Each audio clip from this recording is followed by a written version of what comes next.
Mind और body उसका ताल्लुक विल पावर से बहुत ज़्यादा है। विल पावर हर इंसान में एक रेजरवायर मौजूद है। कोई भी बंदा ये क्लेम नहीं कर सकता कि जी मेरी विल पावर है ही नहीं इस चीज़ को छोड़ने में। विल पावर बिल्कुल मौजूद होती है, लेकिन वो कम हो जाती है। जैसे एक ग्लास है पानी का, वो जब खाली हो जाता है तो बस अब उसको फिल करना पड़ेगा। तो इस रेजरवायर को, ये जो टैंकी है विल पावर की हमारे दिमाग के अंदर, इसको भी फिल करना पड़ता है। इसको फिल कैसे करना पड़ता है? देखें, ख़यालात को कंट्रोल करना, नेगेटिविटी को कंट्रोल करना, गुनाहों की ख्वाहिश को कंट्रोल करना, ये सब आपके कंट्रोल में है। ये शैतान की तरफ से एक वसवसा आता है कि नहीं, ये जी आपके कंट्रोल में है ही नहीं। तो पहले इंस्टेंट पे जब आप कंट्रोल करेंगे इन चीज़ों को, तो हो सकता है आपको बड़ी तकलीफ़ उठानी पड़े। आपको बहुत ज़्यादा ताकत के साथ, जुस्तजू के साथ ये चीज़ें कंट्रोल करनी पड़े, ठीक है।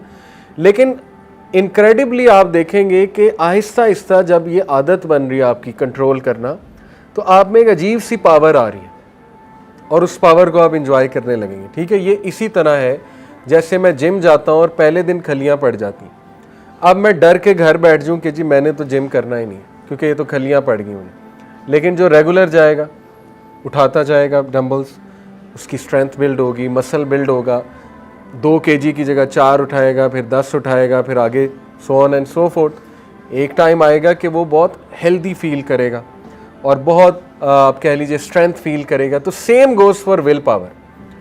अपनी विल पावर को बिल्ड करें। गुनाह सोल को वीक करते हैं, विल पावर को तोड़ते हैं, सेल्फ एस्टीम को कम करते हैं, कॉन्फिडेंस को कम करते हैं, ठीक है। अब उसको काउंटर कैसे करना है? ऑब्वियसली कुछ ऐसा लाइफस्टाइल अडॉप्ट करके, कुछ ऐसी रूटीन अडॉप्ट करके कि उसमें आपकी विल पावर भी बिल्ड हो रही है और स्पिरिचुअल रेजरवायर भी बिल्ड हो रहा है। रूहानियत जो है उसका ताल्लुक रूह के साथ है। रब्बी फसल्ला, फलाह पा गया वो इंसान। अल्लाह ने फलाह डिस्क्राइब कर दिया जिसने तज़किया किया। नंबर 1 जिसने तज़किया किया, नंबर 2 जिसने जिक्र किया और नमाज कायम की। ये 3 चीज़ें, ठीक है। तो तज़किया का ताल्लुक विल पावर से भी है, मैंने आपको पहले ही बता दिया। अपने आप से सवाल करें, अपने आप को खुद मोटिवेट करें, डिसिप्लिन में आए। डिसिप्लिन से कोई चीज़ करना तो शुरू करें ना। एक सहाबी नबी अकरम सल्लल्लाहु अलैहि वसल्लम के पास आया, या रसूलल्लाह सब्र कैसे आएगा? अल्लाह के नबी ने कहा सब्र करने से आता है। और क्या सजेशन है? एक बंदा सब्र कर ही नहीं रहा तो सब्र आएगा कैसे उसमें, ठीक है ना। एक बंदा उठ ही नहीं रहा तो उसको कौन उठाएगा? ऐसी गैदरिंग्स में बैठना जहाँ रूहानियत आप हासिल करें। जैसे सहाबा अक्सर आपस में एक दूसरे को कहते थे ना कि हमें ज़रा अपनी महफिल में बैठने की इजाज़त दें, शायद कि हमारा कोई ईमान बढ़ जाए। तो ऐसी जगहों पे आना, और ये जगह बहुत है पाकिस्तान में, आपकी मस्जिद वो जगह हो सकती है। तो इस पे भी ये ना कहें कि मुझ में मोटिवेशन नहीं वहाँ जाने की। यही तो शैतानी वसवसा है। ऑफिस में जाने की मोटिवेशन कहाँ से आ जाती है? यूनिवर्सिटी जाने की मोटिवेशन कहाँ से आ जाती है? आ जाती है क्योंकि करना है। ब्रेन को रेडी किया हुआ है हमने कि जी करना है ये काम। तो ब्रेन को नमाज के लिए रेडी नहीं किया जा सकता, मस्जिद जाने के लिए रेडी नहीं किया जा सकता? बिल्कुल किया जा सकता है।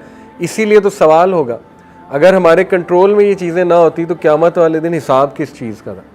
इसी का तो हिसाब था कि तुम्हें मैंने विल पावर भी दी हुई थी, तुम्हें मैंने कंट्रोल भी दिया हुआ था, तो तुमने कितना टाइम दीन पढ़ने में लगाया, कितनी तुमने एफ़र्ट की है अपनी रूटीन ठीक करने में, कितनी तुमने एफ़र्ट की है अपने आप को इस चीज़ में कायम रखने के लिए, डिसिप्लिन रखने के लिए, so on and so fourth. तो ये 2 चीज़ें आप याद रखें, ठीक है। सिंपल मैथ्स का फार्मूला, विल पावर को ग्रो करें, रूहानियत को ग्रो करें।